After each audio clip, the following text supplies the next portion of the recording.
우리가 레위기 말씀을 계속 살펴보고 있는데 레위기 말씀에서 가장 중요한 핵심 가치라고 말할 수 있는 단어는 어떤 단어가 있을까요? 거룩입니다. 레위기 말씀을 우리가 읽고 묵상하고 또 삶에 적용하는 데에도 거룩이라고 하는 주제를 우리가 함께 늘 연결지어서 생각해 볼 수 있어야만 합니다. 그런 거룩의 삶을 살아가도록 하시기 위해서 하나님께서 우리에게 어떤 규례를 허락하여 말씀해 주셨을까요? 제사에 관한 말씀입니다. 오늘날로 말하면 예배에 관한 규정이죠.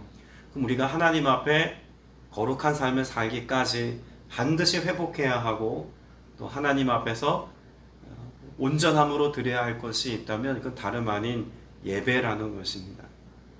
그래서 기독교 신앙에 있어서 예배는 가장 중요한 덕목 중에 하나이고 또 우리 신앙생활에 있어서 빼놓을 수 없는 가장 보배로운 것이다라고도 말할 수 있을 겁니다. 그러면 이 예배를 통해서 하나님의 거룩함을 이루시기까지 우리에게 어떤 은혜를 베푸신다라고 말할 수 있을까요? 우리가 로마서 말씀을 보면 로마서 5장 10절에 이렇게 말씀합니다. 곧 우리가 원수 되었을 때에 그 아들의 죽으심으로 말미암아 하나님과 화목하게 되었은즉 화목하게 된 우리로서는 더욱 그의 살아나심으로 말미암아 구원을 받을 것이니라. 결국 거룩의 목적은 우리의 삶이 하나님과 연합하는 데 있습니다. 예수 그리스도와 한 몸이 되어서 주와 더불어 살아가는 삶을 살아가는 것인데 구원받은 우리가 구원받은 자답게 살아가기 위해서 하나님께서 예수 그리스도를 통해서 이루신 그 사건을 설명하면서 하나님과 화목하게 되었다라고 말씀하고 있습니다. 그러니까 우리의 삶의 거룩이라고 하는 것은 단지 내가 거룩한 상태를 유지하는 혹은 내가 세속과 접촉하지 않고 내가 구분된 어떤 구별된 삶을 살아가는 것에 관한 규정이 있기만 한 것이 아니라 내가 어느 곳에 있든지 무엇을 하든지 예수 그리스도와 연합하여서 예수 그리스도와 더불어 살아가는 그 거룩의 삶을 살아가는 것이야말로 우리를 구원하신 하나님의 목적이다라고 말할 수 있는 것입니다. 그럼 한 가지 더 생각해 볼 것이 있습니다. 구원을 우리가 생각할 때 구원받은 우리가 하나님과 화목하게 되는 것만 말씀하고 있을까요? 창세기 말씀을 떠올려 보면 범죄한 인간이 하나님과의 관계가 철저하게 깨졌습니다. 에덴을 잃어버린 삶을 살죠. 그렇게 하나님과의 관계가 깨어진 인간이 그 죄로 말미암아 잃어버린 것은 하나님만이 아닙니다. 아담과 하와, 곧 인간과 인간의 삶의 그런 연합과 하나됨도 깨져버렸습니다. 하나님께서 이 땅에 인간을 위해서 허락하여 주신 모든 피조물들, 땅도 저주를 받아서 가시와 엉겅퀴를 내는 그런 화목과 화평의 관계가 다 깨어져 버렸죠. 하나님이 우리에게 이루신 구원의 역사는 단지 하나님과 내가 화목하게 되는 데만 목적이 있는 것이 아니라 내가 하나님과 화목하게 되어서 그 화목함을 이룬 내가 구원의 기쁨과 즐거움을 가지고 세상에 나아가 하나님과 화목하지 못하는 자들과 어떻게 하면 하나님과 더불어 화목하는 삶을 살 수 있는지를 증거하고 선포하는 것. 그래서 온 세상이 하나님과 더불어 화목하게 되는 것. 이것이 우리를 구원하신 하나님의 목적이고 또 우리를 부르신 부르심의 이유라고도 말할 수 있을 것입니다.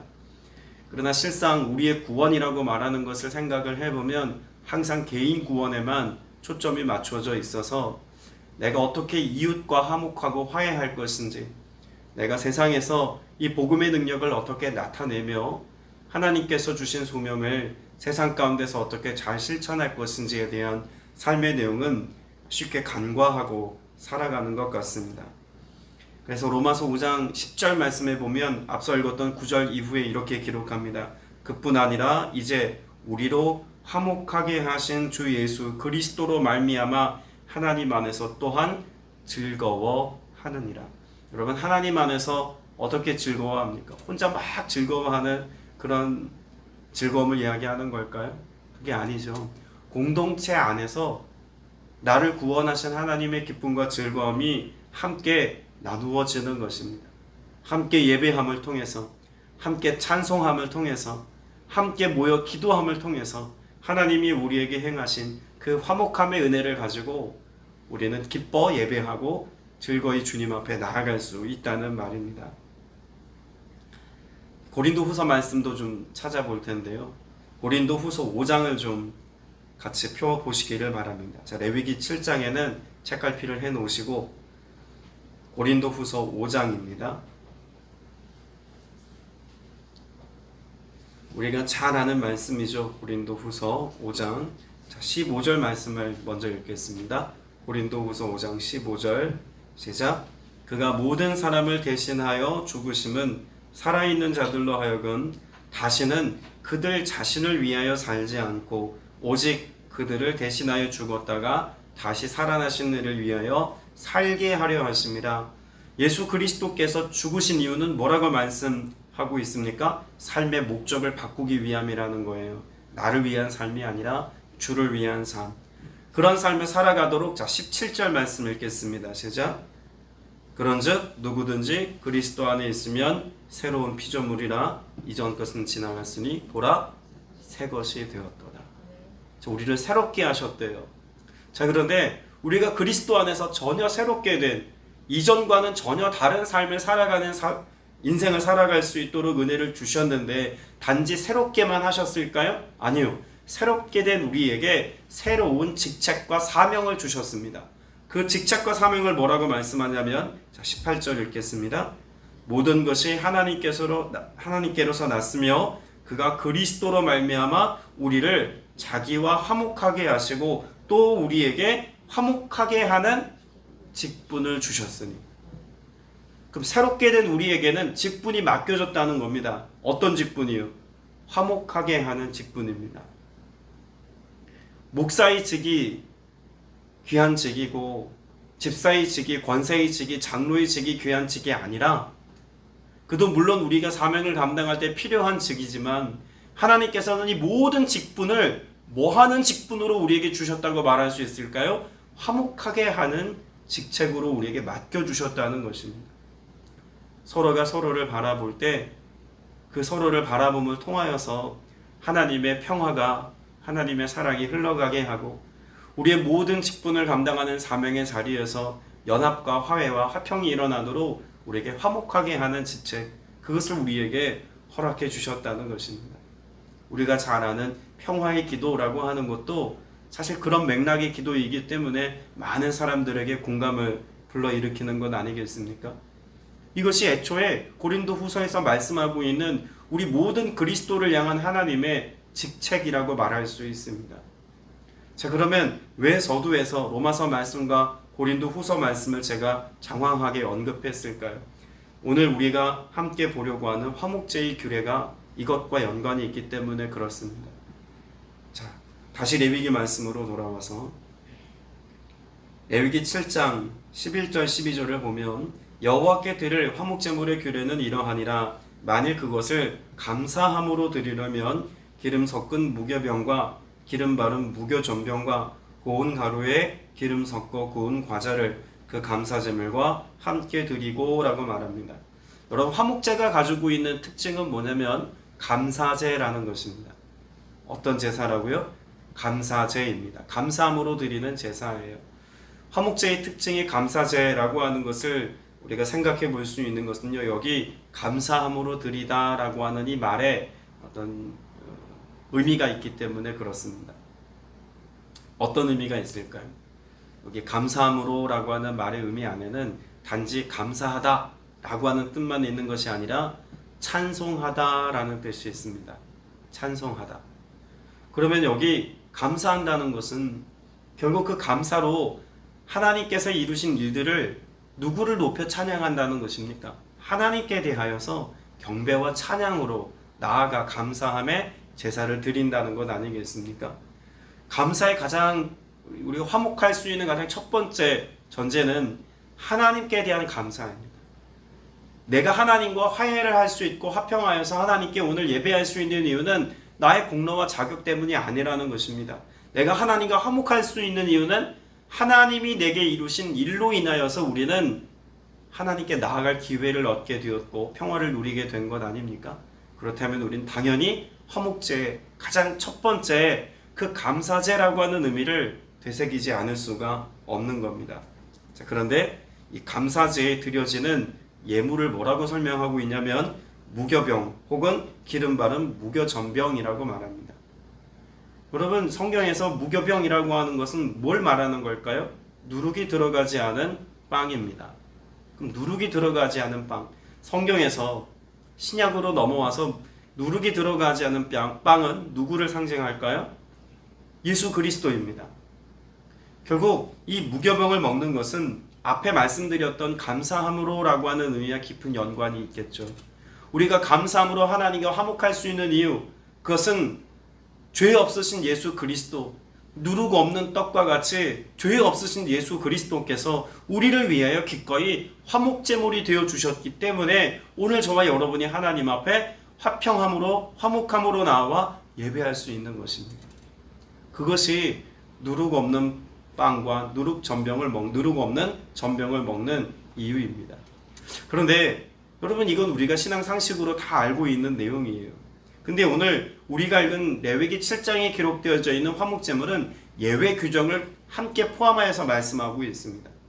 누룩 없는 떡만이 아니라 무엇도 함께 드리도록 되어져 있냐면 13절에 또 유교병을 화목제의 감사제물과 함께 그 예물로 드리되라고 말합니다. 무교병 드릴 때 같이 뭘 드리라는 겁니까? 유교병도 함께 드리라는 거예요. 자, 그런데 유교병은 뭡니까? 누룩이 들어가 있는 빵이죠. 누룩 없는 빵만이 아니라 왜 누룩이 들어간 빵도 같이 드리라고 말하고 있을까요? 앞에서 누룩 없는 빵은 누구라고요? 예수 그리스도, 죄 없으신 예수 그리스도를 상징합니다. 유교병은 누구를 상징할까요?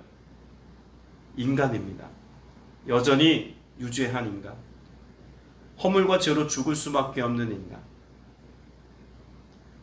여러분, 그와 같이 죄와 허물로 죽을 수밖에 없었던 우리의 삶이 예수 그리스도께서 죄 없으신 그분이 십자가에 달려 죽으신 그 자리에 내가 함께 놓여질 때 어떤 은혜가 있다는 걸까요? 비로소 하나님 앞에 온전히 화목함으로 나아갈 수 있음을 말씀하고 있는 겁니다.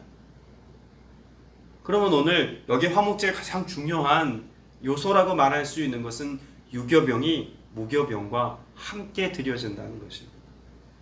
신약 성경에서는 우리의 삶을 그래서 어떤 삶이라고 말합니까? 예수 그리스도의 죽음에 참여하는 삶, 혹은 예수 그리스도께서 십자가에 못 박히신 바로 그 자리에 내가 함께 십자가에 못 박힌 바 되어서 내 육체의 정욕과 육체에 속한 모든 것들이 주와 함께 죽었음을 선언하는 것, 여러분, 이것이 우리 그리스도인들의 신앙에 있어서 하나님께로 나아갈 수 있는 가장 온전한 방법이라고 말씀하고 있지 않습니까? 내가 죽고 그리스도로 사는 삶을 우리가 살 때야 비로소 온전함으로 하나님 앞에 나아갈 수 있다는 이야기입니다. 오늘 저와 여러분의 삶에 나의 삶이 연약하여서 혹은 그런 유교병과 같이 끊임없이 나를 부패하게 만들 만한 어떤 죄성을 가지고 살아가는 나의 모습일지라도 예수 그리스도를 통하여 나아갈 때 우리를 얼마나 하나님께서 온전하게 하시고 또 나와 더불어 화목함으로 그 풍성한 은혜를 주기를 원하시는지 이 말씀을 묵상하는 동안 여러분의 마음에 이 은혜가 새겨지시기를 주님의 이름으로 축복합니다. 그래서 우리의 삶에 이런 화목함의 직책을 우리에게 주셔서 그 온전함을 가지고 무엇하게 하시겠다는 것입니까? 이제는 하나님과 더불어 화평한 나를 통해서 이 구원의 감격, 유교병과 같이 여전히 죄성과 연약함을 가지고 살아가는 우리의 삶의 모습이지만 용납되고 사랑으로 하나님께서 베푸신 은혜를 누리며 살아가는 내가 그 사랑을 세상에 나아가 흘려보내고 유통하고 영향력 있는 삶으로 살아내야 한다는 것을 말씀해 주고 있습니다. 14절 말씀을 또 보시면 그 전체 예물 중에서 하나씩 여호와께 거제로 드리고 그것을 화목제에 피를 뿌린 제사장에게로 돌릴지니라 라고 말씀합니다. 여러분이 유교병의 모습 가운데 거제라고 하는 것이 있습니다. 거제라고 하는 건 뭘까요? 이렇게 하나님 앞에 손으로 들어서 올려드린다라고 하는 뜻입니다. 하나님을 향해서 올려드린다는 것, 결국 우리의 삶이 예수 그리스도와 더불어 오늘을 살아갈 때 자격 없는 우리도 하나님께서 기꺼이 무엇 하시겠다는 걸까요? 받아주시겠다는 겁니다.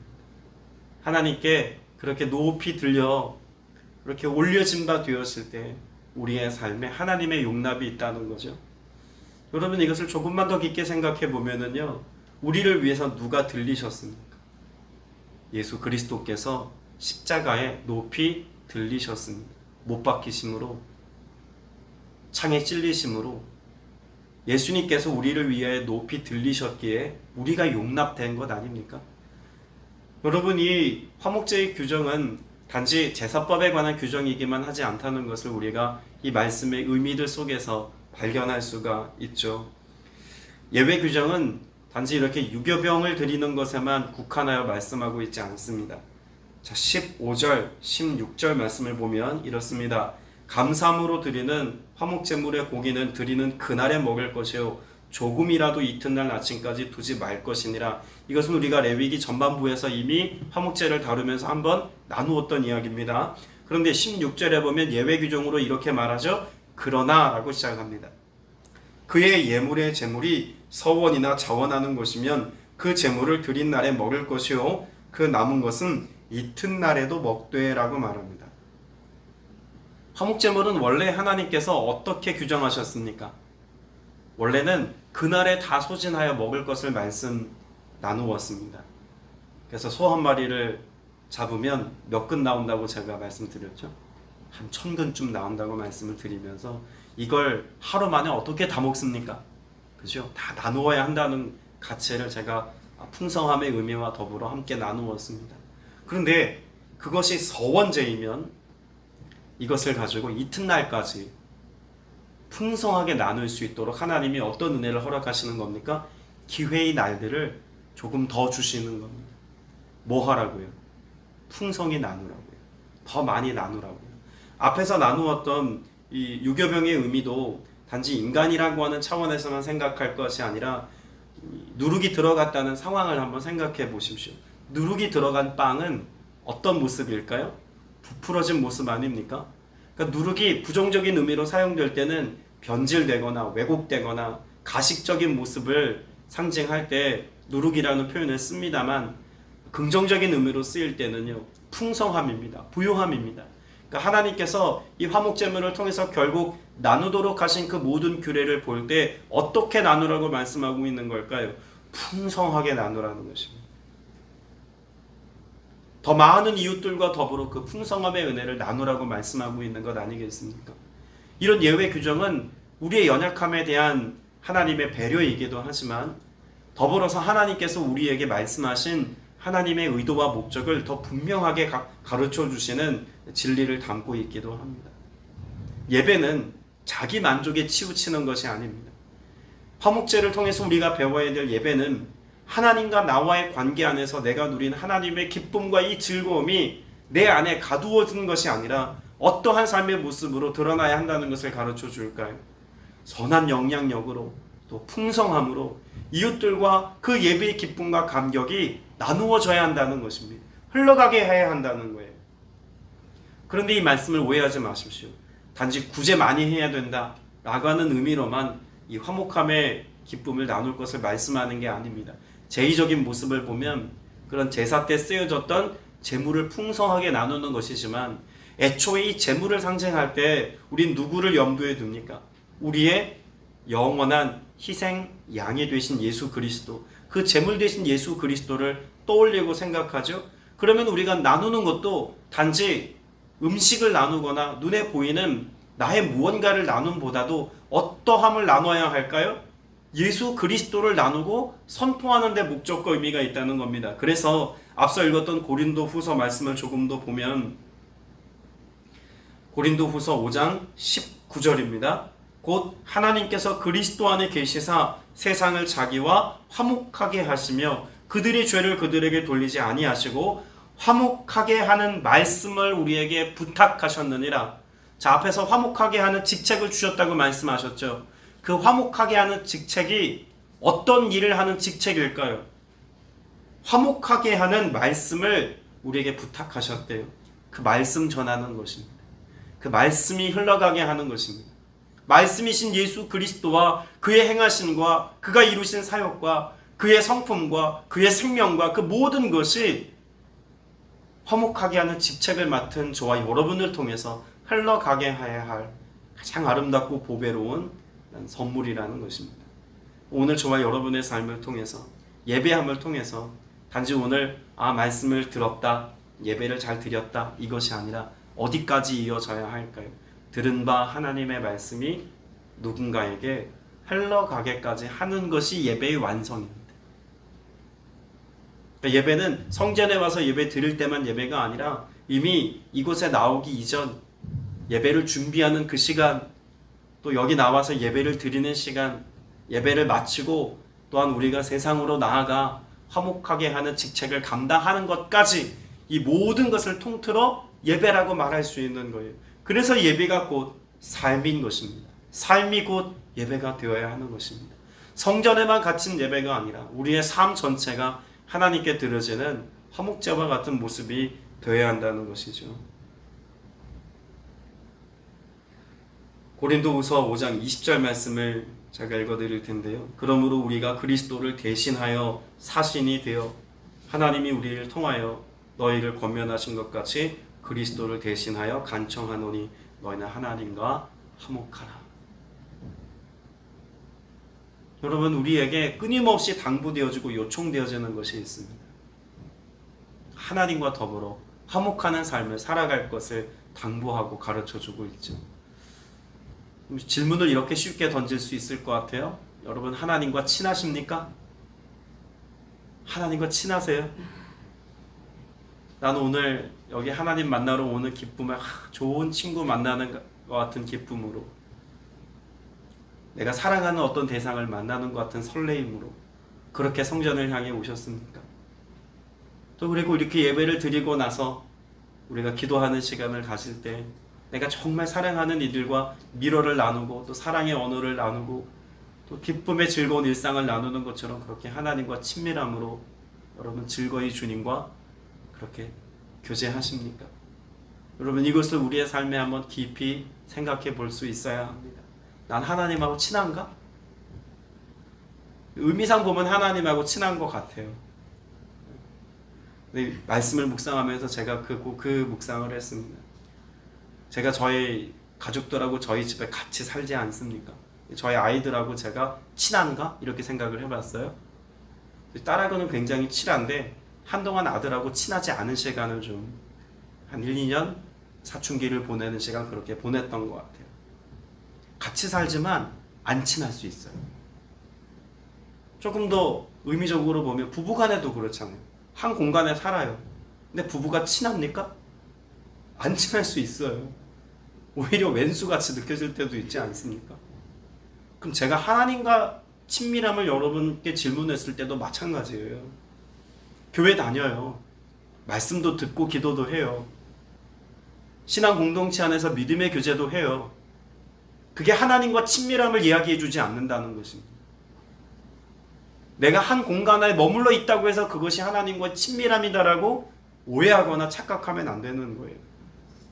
내가 정말 하나님과 친밀하려면 여러분의 기도를 진단해 보면 압니다. 여러분의 예배 드리는 모습과 예배 드리는 중심을 진단해 보면 압니다. 더욱이 예배 이후의 삶을 살아가는 여러분의 모습을 보면 압니다. 내가 하나님과 친밀하면 내가 세상 가운데 나가서 뭐 합니까? 나 하나님하고 친해. 대단하지. 이런 자기 친밀함을 자랑하면서 다녀요. 유명 연예인 한 사람하고 친해도, 유명한 정치인 한 사람과 친밀해도, 세상에 알려진 어떤 사람과 친밀해도 나 그 사람하고 친해. 이것을 자기 명분으로 삼으려고 하는 게 삶의 방식입니다. 하나님과 친밀하다, 하나님과 화목하게 돼서 하나님하고 친밀하다, 이것이 교회 안에서 이야기되는 것보다 어디서 더 증명될까요? 하나님을 모르는 사람들과의 관계 안에서 내가 무엇을 말하며 살고 있는지를 들여다보십시오. 그러면 하나님과 내가 친밀한지가 명확하게 드러난다는 것입니다. 말씀을 맺습니다. 18절 말씀, 레위기 7장 18절 말씀을 같이 읽겠습니다. 시작. 만일 그 화목제물의 고기를 셋째 한 달에 조금이라도 먹으면 그 제사는 기쁘게 받아들여지지 않을 것이라.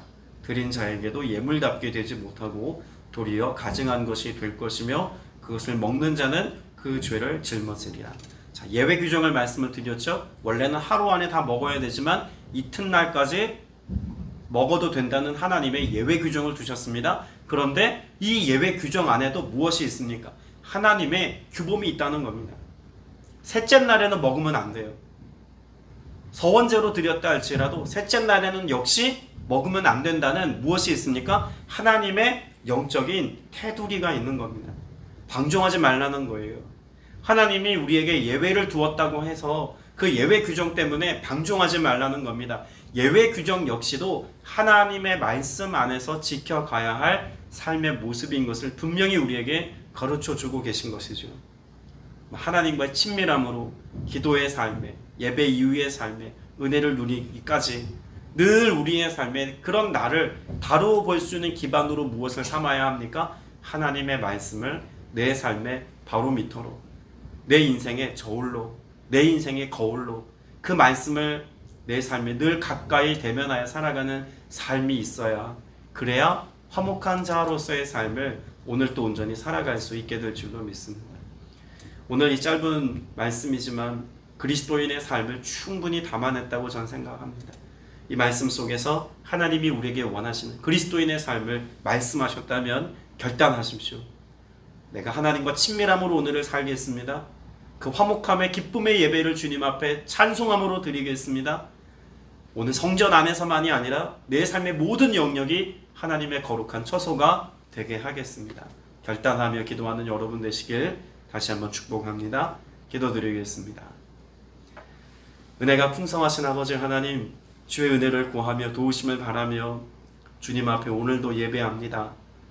주님, 굳은 날씨에도 휴일임에도 주님 앞에 나와 예배하는 이들의 중심을 보시고 하나님과 더욱더 친밀함으로, 화평함으로, 화목함으로 즐거이 주님을 찬송하며 예배하며 살아가는 믿음의 신실한 종들이 다 되게 하여 주옵소서.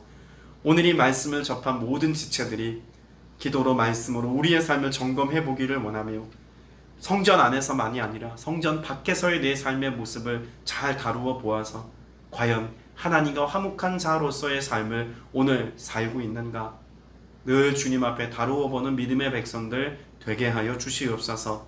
오늘도 주께서 간구하는 모든 기도에 합당한 열매를 맺기까지 은혜 더하실 것을 믿사오며 예수 그리스도 이름으로 간절히 기도드렸사옵나이다. 아멘.